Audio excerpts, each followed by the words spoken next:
नमस्कार मित्रांनो, मुद्द्याचं बोला या यूट्यूब चॅनलमध्ये तुमच्या सर्वांचं हार्दिक स्वागत.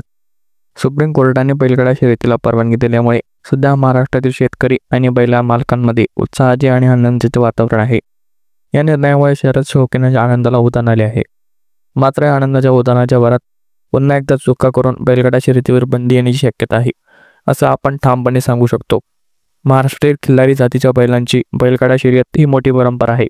महाराष्ट्राच्या वेगवेगळ्या भागात वेगवेगळ्या पद्धतीने बैलगाडा शर्यती घेतल्या जातात. त्यामुळे पेटासारख्या संस्था पहिल्यापासून या शर्यतीच्या मागे लागली होती. ती शर्यती दरम्यान बैलांच्या वंशनामुळे अनेकदा पेटाई संस्था परदेशी गोवंश देशात रुजवण्यासाठी ही खेळी करत आहे असा आरोप देखील झाले, पण रांगड्या शेतकऱ्यांनी कोर्टात सिद्ध करता आले नाही. या उलट पेटाने नीट संशोधन करून त्याबाबतचे पुरावे देऊन शर्यतीवर बंदी आणली. बंदी असली तरी पहाटे आणि दिवस मावळल्यानंतर अनेक ठिकाणी शर्यती होत होत्या. प्रशासनाला चकवा देत हे प्रकार सुरू होते. मुळात ही कायदेशीर प्रदीर्घ लढाई अर्धी जिंकली असेच म्हणावे लागेल, कारण सुप्रीम कोर्टाने निर्णय दिल्यानंतर आता पटना पेटाकडे दाद मागणार आहे. त्यामुळे तिथे जर निर्णय फिरला तर पुन्हा वेगळ्या शर्यतीवर बंदी येऊ शकते. मात्र गेल्या 5 वर्षात निव्वळ कोर्टात दाद मागण्यापलीकडे संसदीय पातळीवरही नीटपणे काही गोष्टी मांडल्या ही बंदी उठली आहे. बैलगाडी शर्यती जसा पश्चिम महाराष्ट्रात आहे तसे पुणे पट्ट्यातही मोठी क्रेज आहे. बैलगाड्या शर्यतीची एक मोठी परंपरा आहे. बैलजोडी पुढे पाड्यांची जोडी आणि घोडा असे कमी अंतराची प्रचंड वेगाने शर्यत करण्याची परंपरा आहे. तर पश्चिम महाराष्ट्रात 8 ते 10 किलोमीटरचा राऊंड असतो. त्यात बैलगाड्या धावतात. प्रथम येईल त्याला क्रमांक असे तिथे नियम असतात. या दरम्यान अनेक गैरप्रकार होतात. लोखंडी रॉडने कापडात गुंडावर मारणे, चमडी सोलून त्यावर चटणी टाकणे, बॅटरीचा बाहेर काढून शॉक देणे, शेपट्या चावणे, दारू तंबाखूचे पाणी पाजणे आदी गोष्टी सर्रास घडत होत्या. बैलांचे हाल पैसा आणि प्रतिष्ठेच्या मोहापायी होत होते. त्याची परिणिती बंदित झाली. मात्र त्या पलीकडे बैलगाडा शर्यतीची एक मोठी परंपरा आहे आणि विश्वास आहे. अनेक गाडी मालक जातीवंत खिल्लार बैल आणून त्याला तालीम देतात. त्याला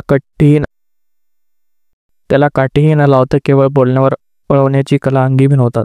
अगदी पुढच्या मुलाप्रमाणे अनेक जण बैलांचं वाढवतात. अशा प्रामाणिक शेतकऱ्यांचा हिरमोड या बंदीने झाला.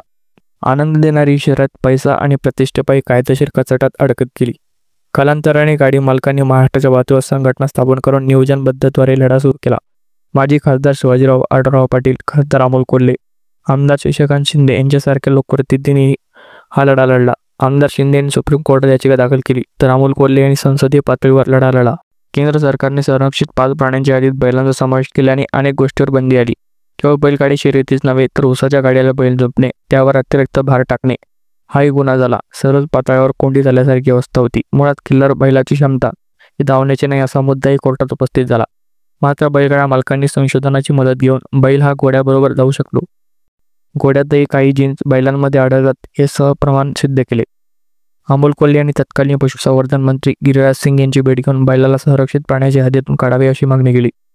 त्यानंतर पुरुषोत्तम रुपाला यांनी या खात्याचा कारभार चुकल्यानंतर बैलांचा समावेश काढला. त्यानंतर तमिळनाडूतील जल्लीकट्टू हा खेळ सुरू झाला. मात्र जल्लीकट्टू आणि बैलगाडा शर्यत हे दोन्ही भिन्न खेळ असल्याने शर्यतीचा प्रश्न सुप्रीम कोर्टात होता. केंद्र सरकारच्या या निर्णयाविरोधात अनेक जण कोर्टात गेले. या निर्णयानंतर महाराष्ट्र, कर्नाटक आणि तमिळनाडूत शर्यतीबाबत नवे कायदे केले. त्यालाही पेटाने आव्हान दिले गेले. मुळात बैल कोट्यात असणे हे कृषी संस्कृतीचे लक्षण आहे. मात्र शर्यत बंदीचे अनेक अदृश्य परिणाम जाणवत आहेत. अनेक खेड्यातून बैल हद्दपार झाले असून यांत्रिकीकरणावर शेती अवलंबून आहे. 2012 पासून बैलांच्या जन्मदराचे प्रमाण 46% कमी झाले आहे. गोवंश वाढवायचा असेल तर बैलगाडी शर्यत हा एक उपाय असू शकतो, असे खासदार अमोल कोल्हे यांचे मत आहे. कोर्टाने आदेश दिले आणि सरकारने कायदे केले, नियम केले तरी अंमलबजावणी कशी करणार हा मोठा प्रश्न आहे. बैलगाडी शर्यतीवेळी होत असलेल्या गर्दीच्या ठिकाणी त्याची अंमलबजावणी कशी करणार याबाबत आशंका व्यक्त होते. 2017 महाराष्ट्र सरकारने कायदा केल्याप्रमाणे शर्यती झाल्या असत्या तर बंदी आलीच नसती. नवीन कायद्याप्रमाणे बैलाला पळवणार का हा मोठा मुद्दा आहे, असे प्राणीमित्र संघटनेचे म्हणणे आहे.